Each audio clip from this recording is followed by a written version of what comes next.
capítulo 17. Apocalipse, capítulo 17. Inicialmente ler o capítulo todo, 18 versículos.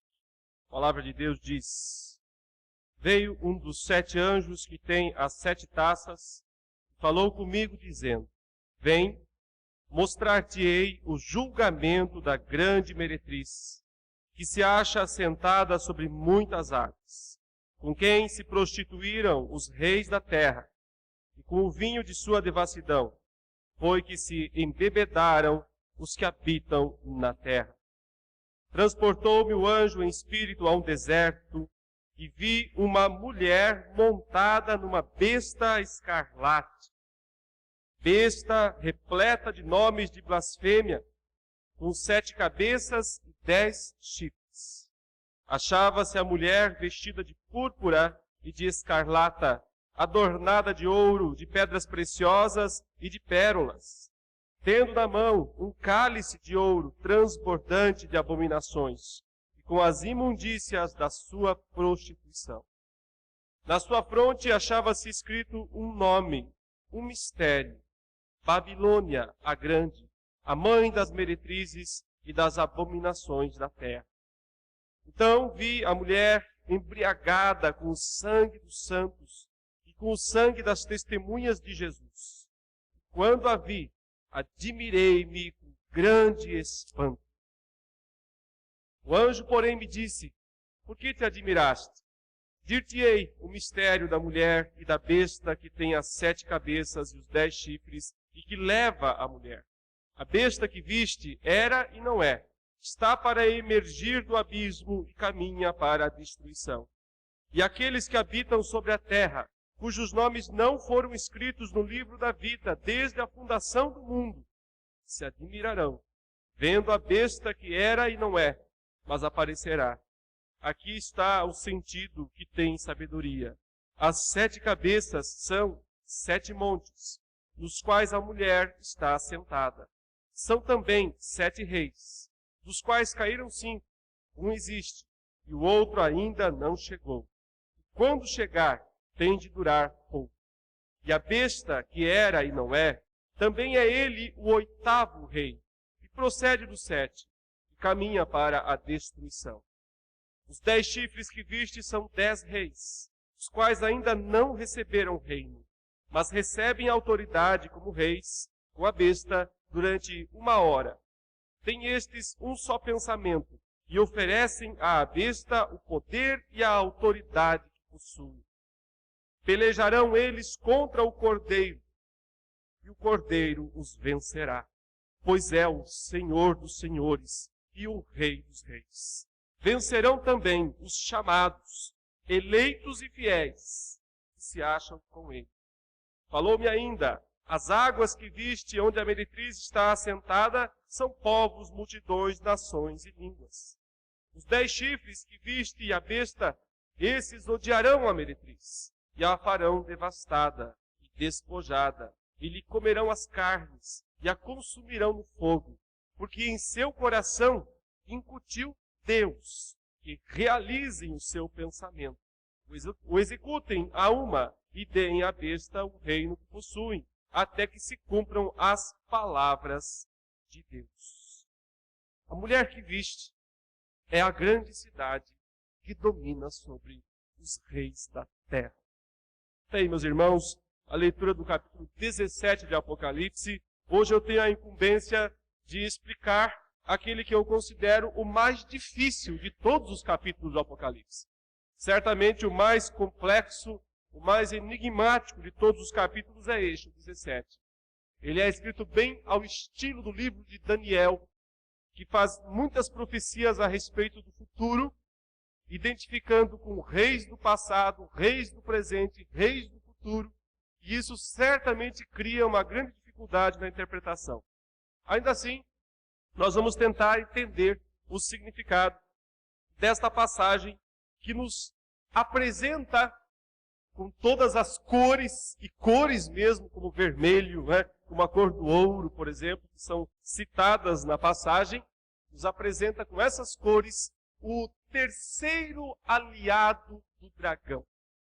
Quando o dragão, lá no capítulo 12, se nós nos lembrarmos, numa daquelas sessões em que João conta e reconta essa grande história da redenção, que vai desde a primeira vinda de Jesus até a segunda vinda de Jesus. Então ele falou no capítulo 12, após a vitória de Cristo, quando ele sobe aos céus, o vitorioso da morte, Cristo ressuscitado, que ascende aos céus para assumir o posto de Rei dos Reis e Senhor dos Senhores. Naquele momento, na entronização celeste de Cristo, o dragão é expulso, foi expulso do céu.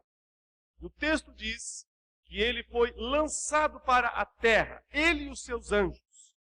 E ao descer a essa terra, o dragão se sente derrotado pelo poder de Cristo, o poder que venceu a morte, o poder que ressuscitou, o poder que subiu aos céus.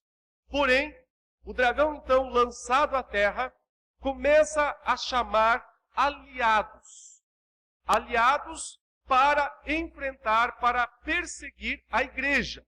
Esses aliados do dragão não são aliados contra Cristo. Eles não podem fazer nada contra o Senhor, que está nos céus, reinando absoluto, vitorioso. Mas esses aliados vão perseguir a igreja na terra.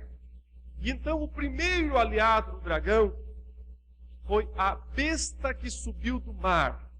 Ela é uma personificação dos poderes mundiais, dos reinos, dos reis.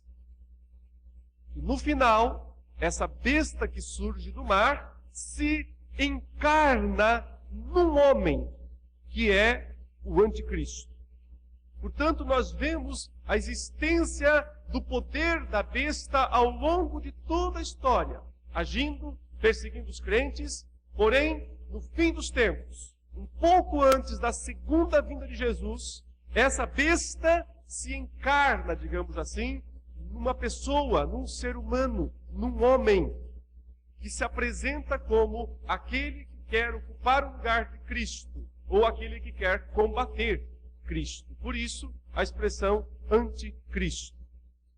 O segundo aliado do dragão foi a besta que sobe da terra. Está lá no capítulo 13, né? As duas bestas são descritas no capítulo 13. Se a primeira besta é o poder militar, o poder político, o poder econômico, o poder coercitivo, o poder da força, que oprime, que persegue, que mata as pessoas que são fiéis a Deus, a segunda besta parece um cordeiro, ou seja, ela tem semelhanças com Jesus. Porém, só até que ela abra a boca, porque quando ela fala, não é o cordeiro que está falando, é o dragão. Fala como dragão. Portanto, a segunda besta é a religião que imita o cordeiro. É a falsa religião. São as seitas, são as heresias, são todas as religiões, o cristianismo falso, que se apresenta, são os falsos profetas, que se apresentam vestidos de ovelha, com peles de ovelha, mas por dentro são lobos vorazes. São os dois grandes aliados do dragão citados primeiramente, ou seja, o poder militar, econômico, político, o poder religioso, o poder que convence, que engana as pessoas. Nessas sessões que vão a partir do capítulo 12, especialmente nas duas últimas que nós vimos, entre os capítulos 14 e 16, ele menciona brevemente o terceiro aliado do dragão, a grande meretriz, a Babilônia. Duas vezes ele menciona rapidamente dizendo, caiu, anunciando, antes de apresentá-la, que ela viria a cair. E finalmente, então, chega o momento de João apresentar à igreja o terceiro, e de certa forma o pior, dos aliados do dragão, para tentar destruir a igreja. E ele ele a descreve como uma mulher, uma prostituta, uma meretriz. É claro que aqui há um contraste impressionante entre a igreja, que também é descrita em Apocalipse como uma noiva, como uma virgem, como uma mulher gloriosa. Por exemplo, no capítulo 12, ele descreveu um sinal no céu, uma mulher vestida com o sol, com a lua debaixo dos pés, uma coroa de 12 estrelas na cabeça, uma mulher gloriosa. Essa é a igreja. A igreja é num certo sentido, uma virgem, porque ela é pura, porque ela é santa. No outro sentido, ela é uma mulher grávida, no sentido de que ela é digna, ela é esposa do Cordeiro, aquela que vai participar da festa final do casamento. Então, a dignidade da mulher em Apocalipse, por um lado, descreve a igreja. Por outro lado, quando ele descreve o pior dos inimigos da igreja, então ele também descreve em forma de uma mulher, mas agora uma prostituta. Será interessante nós seguirmos o texto e tentarmos olhar os detalhes da passagem para entendermos. O verso 1 diz: Veio um dos 7 anjos que tem as 7 taças e falou comigo dizendo: Vem, mostrar-te-ei o julgamento da grande meretriz, que se acha sentada sobre muitas águas. Portanto, um daqueles 7 anjos, que antes já derramaram as taças na terra, ou seja, Apocalipse 17, 18 e 19, é uma espécie de recontar daquela história que ele já contou.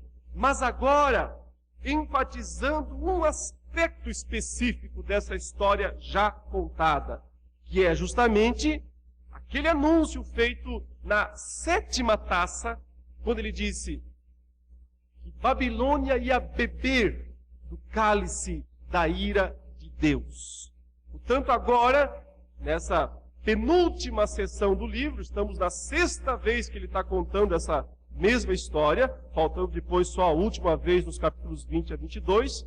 Agora o foco é a queda de Babilônia. Mas antes, ela vai ser apresentada. O anjo diz para João: Vem e eu vou te mostrar o julgamento dessa grande meretriz, essa grande prostituta, que se acha sentada sobre muitas águas. Águas, aqui, como ele próprio vai interpretar depois, ele diz: são povos, são nações, são reinos, são línguas, ou seja, o mundo inteiro, toda a terra, toda a humanidade. A meretriz se acha entronizada, essa é a ideia. Ela está entronizada sobre todo o mundo. Ela é a verdadeira rainha deste mundo. Esta é a grande meretriz. O que ela significa? Ela tem muitos significados, não apenas um. O texto, inclusive, no capítulo 17, dá vários significados para ela. Mas se tivéssemos que resumir numa só frase o significado da grande meretriz, nós diríamos que ela representa a busca humana pelo prazer. A busca humana pelo prazer, que é oferecido ao homem a partir do mundo inteiro, como um instrumento de Satanás, como um instrumento do dragão, para manter os ímpios na incredulidade e para desviar os crentes da santidade. Essa é a função da grande meretriz. É o sistema do prazer. O prazer que o mundo oferece nas suas várias valências, nos seus vários aspectos, e que tem o objetivo de manter o mundo escravizado no pecado e desviar os crentes da santidade de Deus.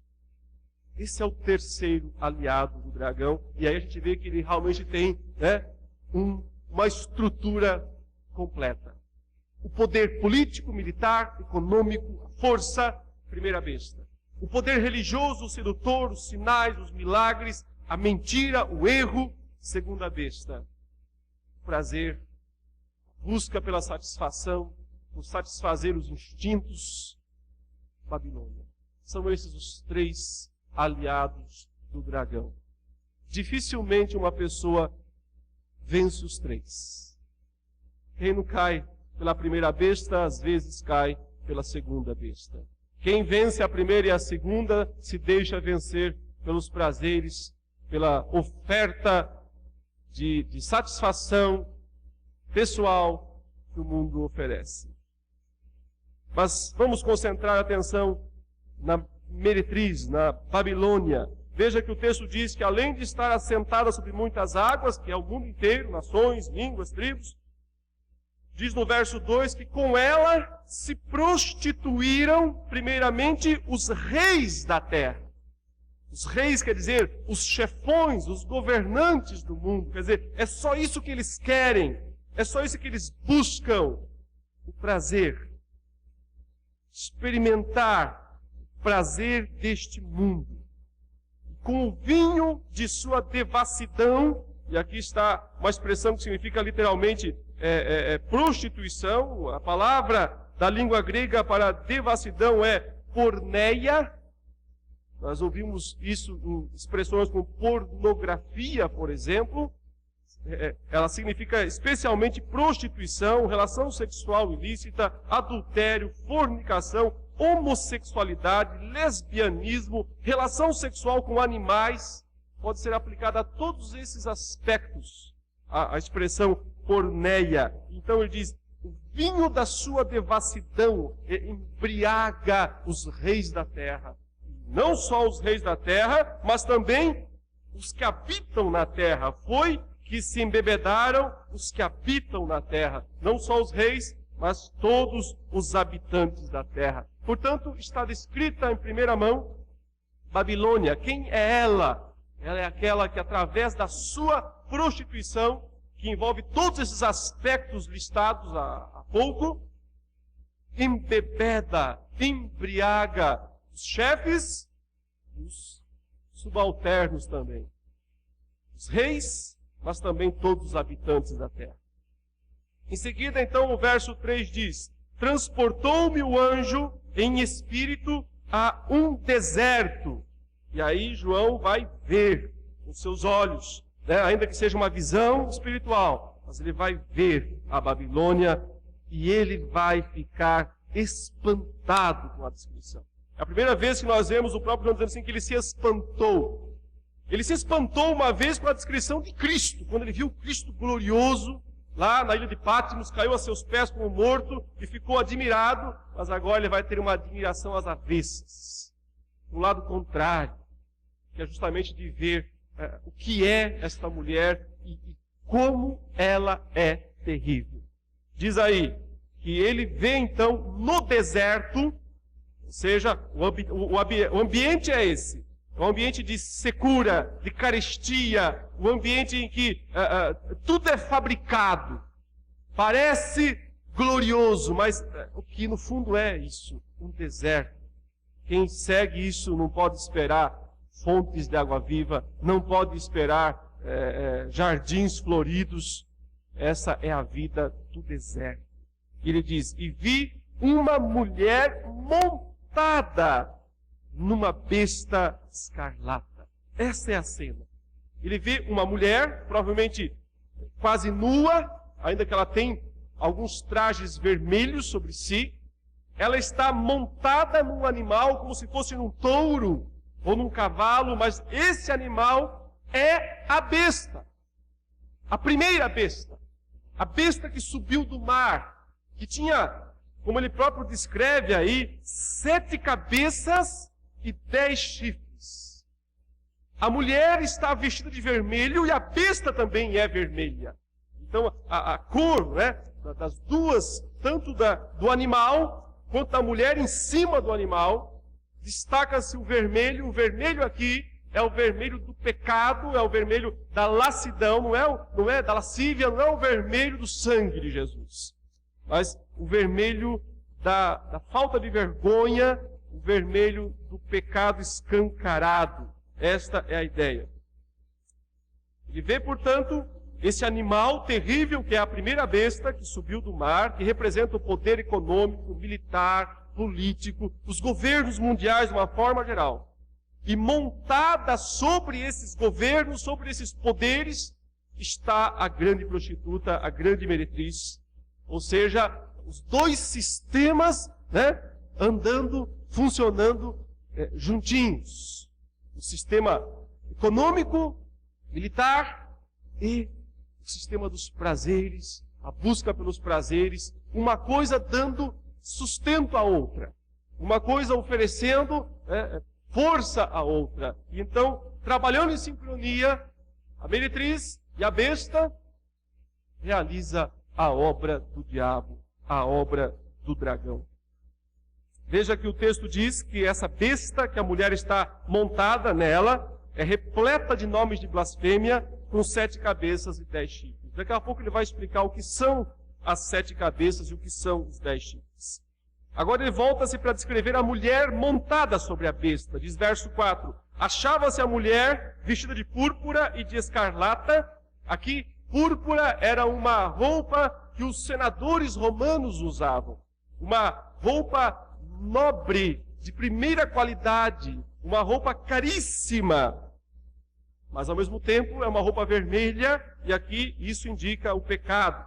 Veja que ela está adornada de ouro, de pedras preciosas e de pérolas. Então, a descrição mesmo é de suntuosidade, uma descrição de riqueza, de esplendor.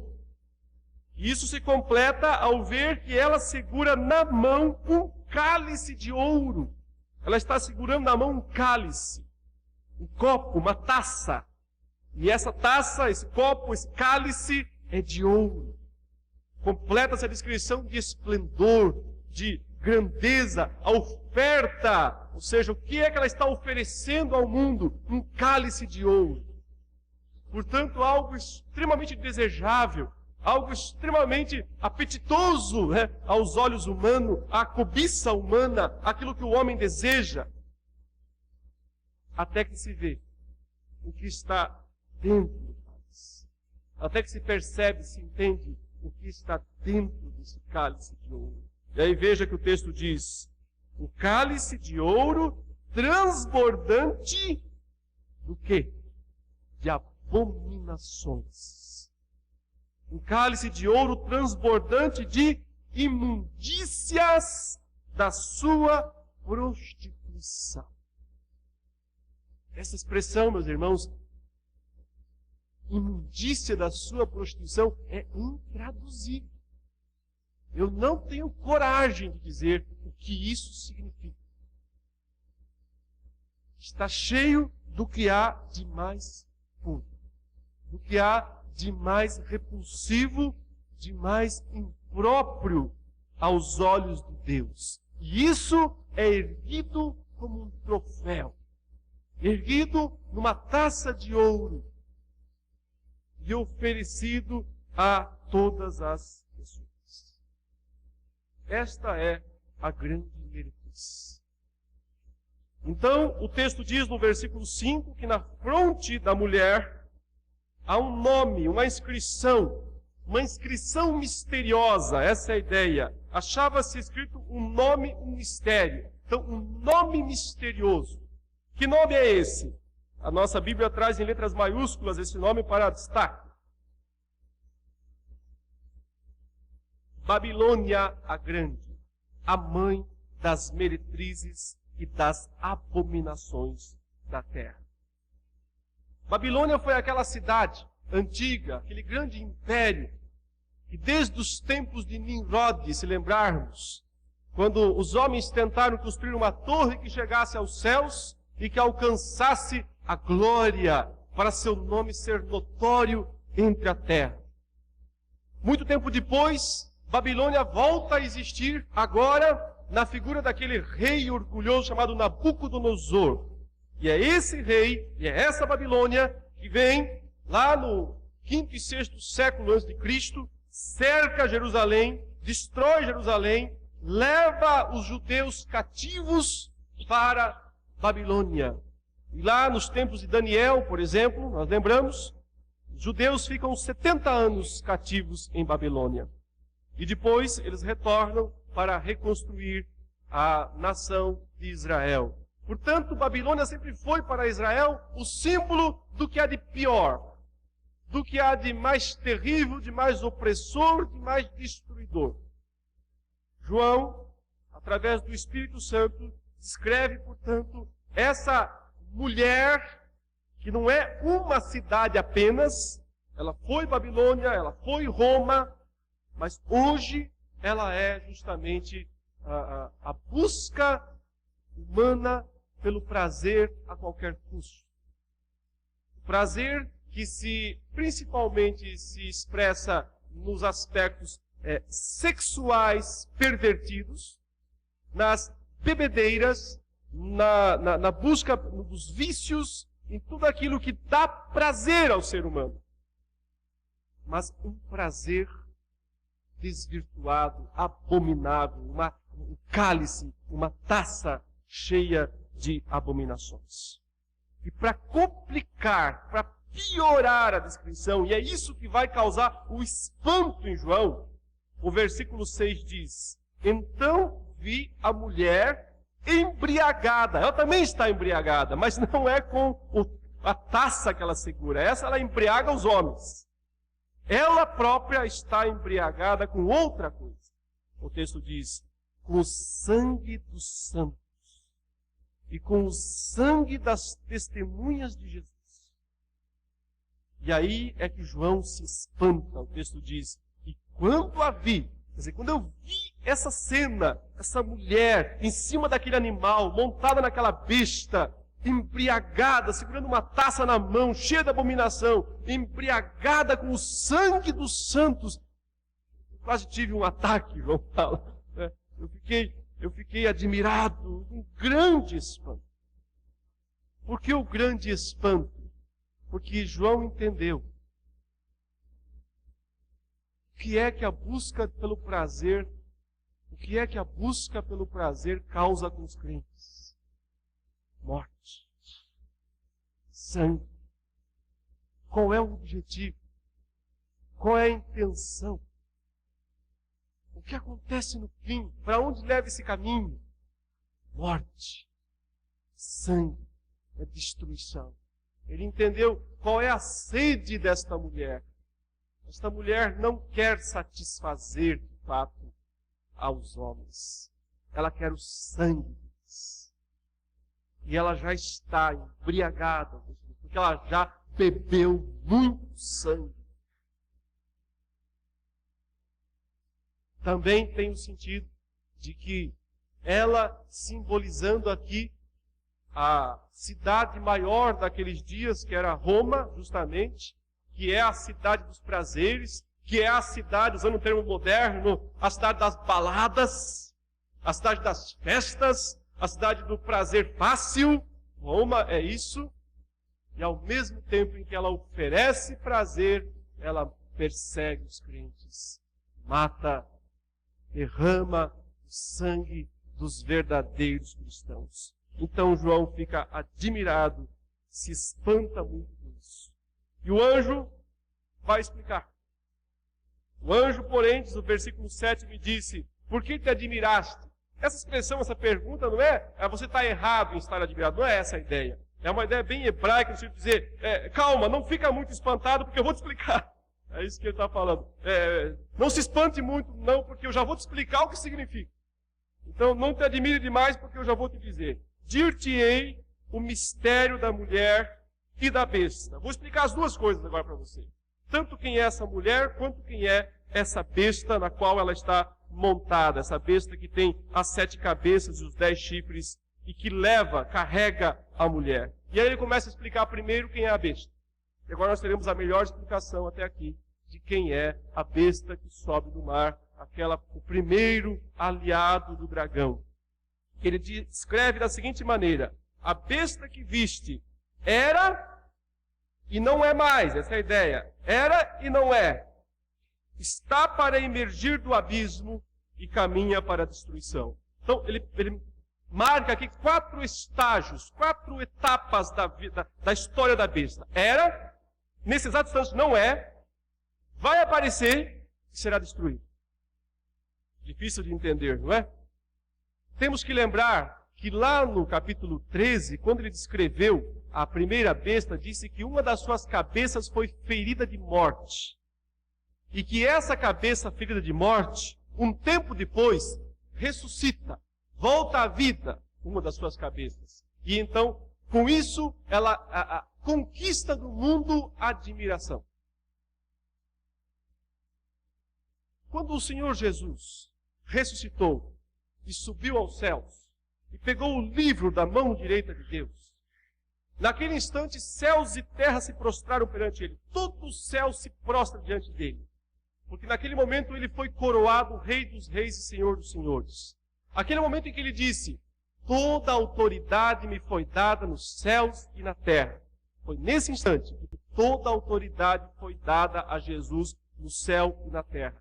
Esse é o instante em que ele pisa a cabeça da serpente, conforme Gênesis 3,15. Através da sua morte, sua ressurreição, sua subida aos céus. Esse é o instante em que uma das cabeças da besta, do aliado do dragão, é esmagada também. Qual é o sentido disso? É o sentido de que esse é o momento em que o Evangelho pode ser pregado no mundo inteiro, a todas as nações.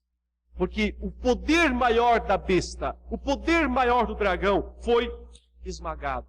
Por isso a besta era e não é. A ideia é, nesse momento ela não pode deter o avanço do Evangelho. Que momento? Aquele lá do primeiro século, do ano 96, e que dura até agora também.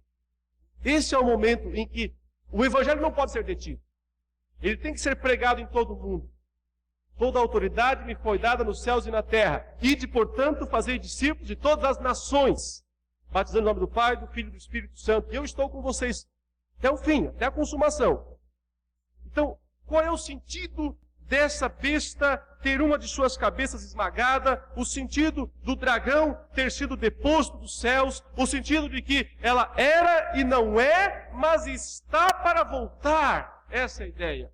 Era, não é. Nesse exato instante, Cristo quebrou o poder dela. Cristo quebrou o poder do dragão. Nesse exato instante, o Evangelho é o cavaleiro branco do primeiro selo. Saiu vitorioso para vencer. Ninguém pode detê-lo em toda a terra.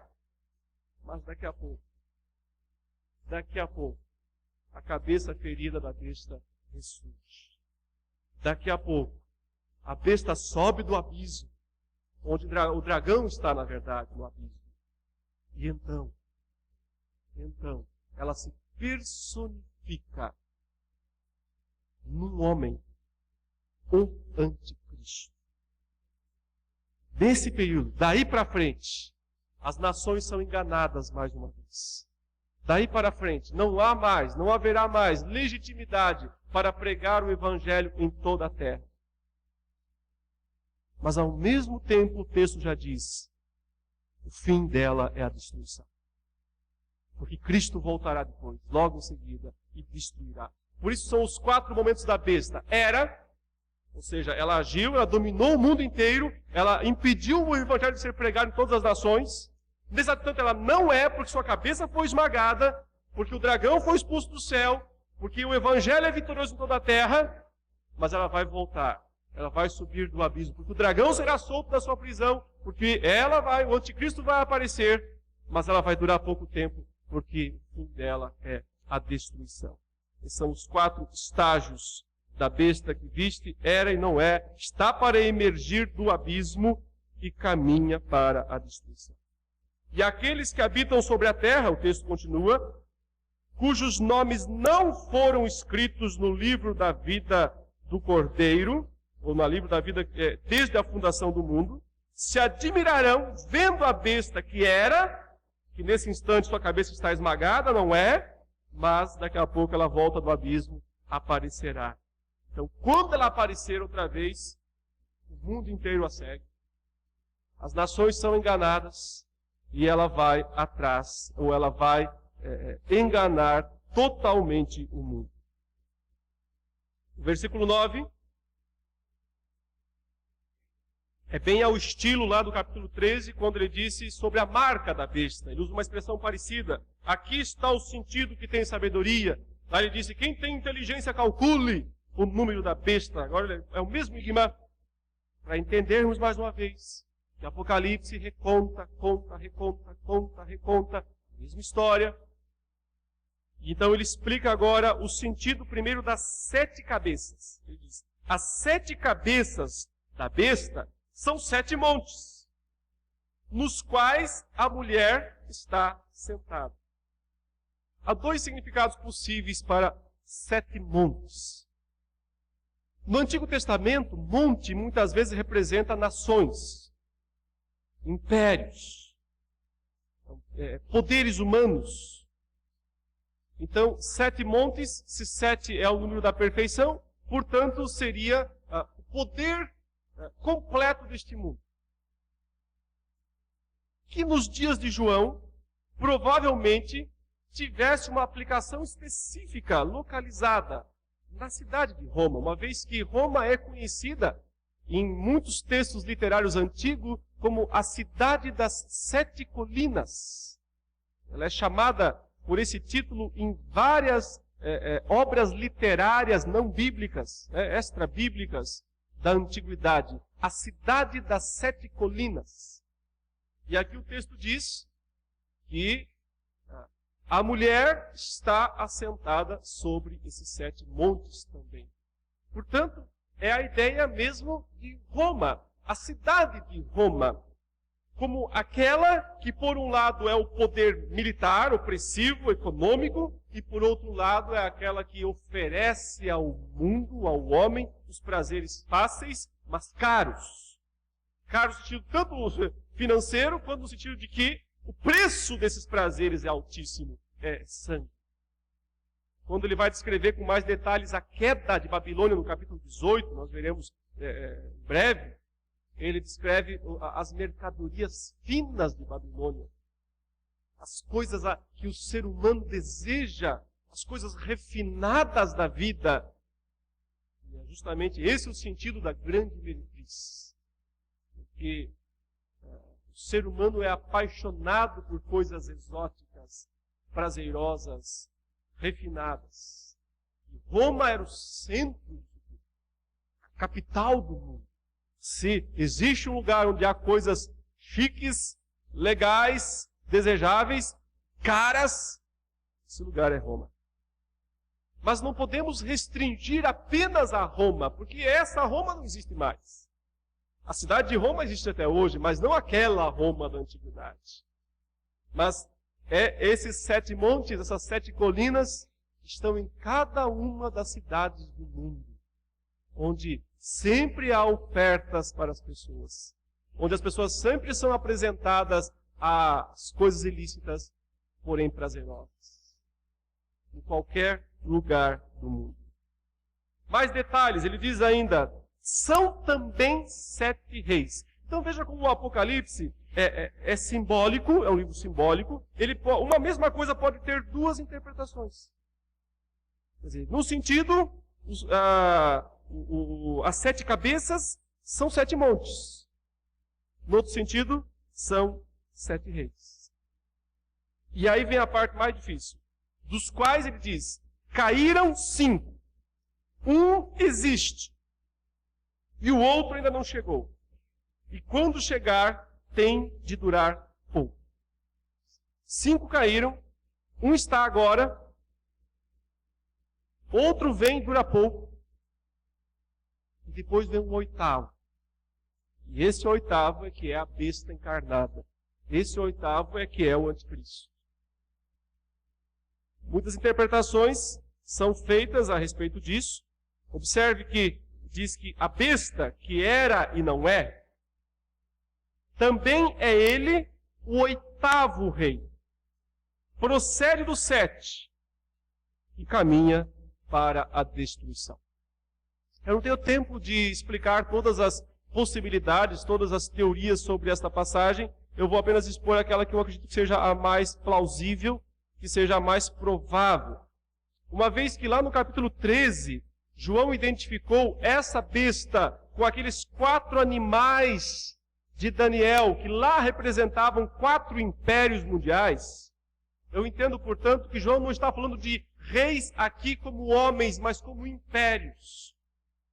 Como impérios que existiam antes dos dias de João, quando havia um império, o romano. Uma possibilidade seguida por muitos autores, como Stemacher, Hendrickson, que são bons expositores do Apocalipse, entendem que devemos começar a contar esses 5 impérios mundiais com o primeiro de todos, aquela Babilônia de Nimrod, Aquela Babilônia antiguíssima, o primeiro grande império mundial. Essa Babilônia caiu porque Deus esmagou a Torre de Babel, e por algum tempo não houve um império mundial. Mas depois se levantou, muitos séculos depois, um grande império mundial chamado Assíria. Seria o segundo. A Assíria foi aquela que destruiu Samaria, Israel do Norte. Cercou Jerusalém, mas não conseguiu destruir Jerusalém. Porque ela foi, a própria Assíria, conquistada por um novo império, o de Nabucodonosor. Babilônia, então, sim. Agora a segunda Babilônia, a Babilônia de Nabucodonosor. Seria esse o terceiro império.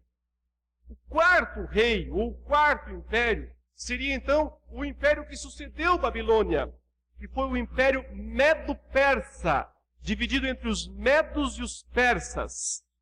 Por exemplo, Dario, né? Por exemplo, Ciro. Dario era medo, Ciro era persa. Foram imperadores daquele período. Depois, o império greco-macedônio, o império de Alexandre. Alexandre o Grande, aquele que conquistou também todos os impérios anteriores e dominou um vasto território mundial. E o seu império, apesar de depois de dividido em 4 generais, continua dominando a maior parte do mundo. E aí nós temos então os 5 reis que já foram. Os 5 impérios mundiais que já foram. E existe então o sexto. E o sexto é justamente o Império Romano, que era o império dos dias de João, o império que durou pelo menos 5 séculos. Roma cai, o Império Romano do Ocidente cai, no 5º século, né, depois de Cristo. Porém, continua o Império Romano do Oriente. Se nós pensarmos, num certo sentido, ele vem se desdobrando até os dias atuais. Porque nós vemos, por exemplo, alguns termos. A Rússia tinha um czar até antes das grandes guerras mundiais do século XX. Czar é uma palavra que significa César, que era o imperador de Roma. A Alemanha tinha um Kaiser. O Kaiser era aquele imperador alemão que foi à Primeira Guerra Mundial. Kaiser também significa César. É a mesma expressão. Em certo sentido, o Império Romano continua aí nas suas ramificações, nos seus desdobramentos pelo mundo. Quer no Oriente, quer no Ocidente. Mas o texto diz que depois do 6º império, um 7º império duraria pouco. E depois desse 7º viria o 8º, que seria o anticristo, a besta encarnada, a besta que se encarna no homem da iniquidade, no filho da perdição. Mas observe que esse 7º que dura pouco, o sentido que João quer dar aqui não é cronológico. Ele não quer dizer dura 2 meses, 3 meses, 1 ano ou alguma coisa. Ele está fazendo um paralelo com algo que ele já disse antes. Quando o dragão foi expulso do céu, lançado à terra, cheio de grande cólera, foi dito o quê? Que ele estava irritado, ele estava furioso, por quê? Porque pouco tempo lhe resta. Foi a expressão dada lá em Apocalipse 12. Pouco tempo lhe resta. E aqui ele diz, o 7º vai durar pouco. É a mesma ideia. Ou seja, é o período do pouco tempo que resta ao dragão. Mas já são 2000 anos. Não é um tempo cronológico. Não é para a ideia de somar os anos. Não é isso. É apenas para entender, para lembrar que o dragão tem um período curto aos olhos de Deus. E esse é o período em que o 7º império, que provavelmente aqui seja uma junção de todos esses impérios mais ou menos mundiais que existem desde que Roma caiu. A verdade é que depois da queda de Roma nunca mais houve um império plenamente mundial, porque sempre há 2 ou 3 em oposição. Hoje no mundo, vamos dizer que existe um império maior, suponha, a América é o império maior do mundo? É, mas ele não é o único. Você tem que pensar que tem uma China, tem uma Comunidade Econômica Europeia, que tem uma Rússia. Então, não há um império unificador. A maior tentativa de haver um império unificador foi justamente o Império Alemão, o Hitler. Se vencesse na Segunda Guerra Mundial, teríamos novamente, provavelmente, um Império Mundial. Mas ele não venceu, não conseguiu. Então, esse sétimo que dura pouco também tem essa ideia de que nenhum império consegue, nesse período, ter plena supremacia. Nenhum consegue ter a mesma grandeza dos anteriores, dos 6 anteriores. Mas o oitavo terá. O oitavo terá uma unificação. Ele conseguirá. Ele reunirá. Veja que o texto diz, o oitavo procede dos 7. Não é que ele seja um dos 7, não é essa a ideia. A ideia é, ele acumula tudo que os 7 anteriores trouxeram. Ele carrega, ele ressurge, ele surge no mundo, trazendo, reunindo, reunificando tudo que os 7 anteriores tinham de pior. Então ele é maior que todos eles. É isso que será o anticristo. A consumação do mal. A plena consumação do mal. Ele continua ainda, tem os 10 chifres que viste são 10 reis, os quais ainda não receberam reino, mas recebem a autoridade como reis com a besta durante 1 hora. 10 reis. A ideia talvez seja aqui também 10 reinos auxiliares. Quando o anticristo surge como o oitavo rei, como a personificação da besta, como aquele que reúne em si todos os impérios mundiais anteriores, ele recebe apoio de 10 reinos. Não é para interpretar isso literalmente. 10 é o número do mal em Apocalipse. 10 representa, é o número que mais identifica as ações malignas, opressivas no mundo. Portanto, é a ideia de o mundo inteiro segue o anticristo. Todas as nações, todos os poderes mundiais se unem para oferecer à besta, para oferecer ao anticristo o governo, o poder mundial. Mas, graças a Deus, o texto diz que eles só recebem isso por 1 hora. 1 hora não quer dizer 60 minutos. 1 hora tem a ideia simbólica de um tempo só, um período só. Porque a besta vai ser destruída. Porque Cristo voltará e destruirá. Então, a vitória deles não é assegurada. Ao contrário, veja que no auge do poder da besta, no auge do governo do anticristo, quando ele unifica o mundo, quando todas as nações o apoiam, decreta-se a derrota deles. Verso 14. Pelejarão eles contra o Cordeiro. Quer dizer, toda essa organização global. Pelejarão eles contra o Cordeiro. Conseguirão alguma coisa? Só a pior das derrotas. Ele diz, e o Cordeiro os vencerá. Essa luta é desigual. Pode juntar todos os poderes do mundo, de Satanás, dos anjos apóstatas. Luta desigual. Do lado do Cordeiro. Não é aquela luta que um começa ganhando, o outro perde, recupera, vai, parece filme de Hollywood. Não. É o seguinte, eles vão lutar contra o Cordeiro. E daí vão ser destroçados. Vão ser destruídos. Vão ser instantaneamente destroçados. O Cordeiro os vencerá. Porque eles estão lutando contra o Rei dos Reis. Porque eles estão lutando contra o Senhor dos Senhores. Escolheram mal o inimigo. Escolheram o inimigo errado para enfrentar.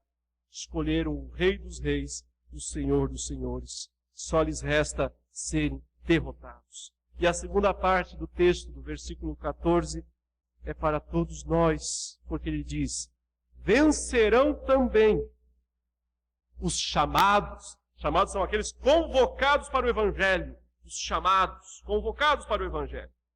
Que são eleitos, escolhidos. E além de escolhidos, são fiéis. Não só acham que são escolhidos, são fiéis, vivem como escolhidos.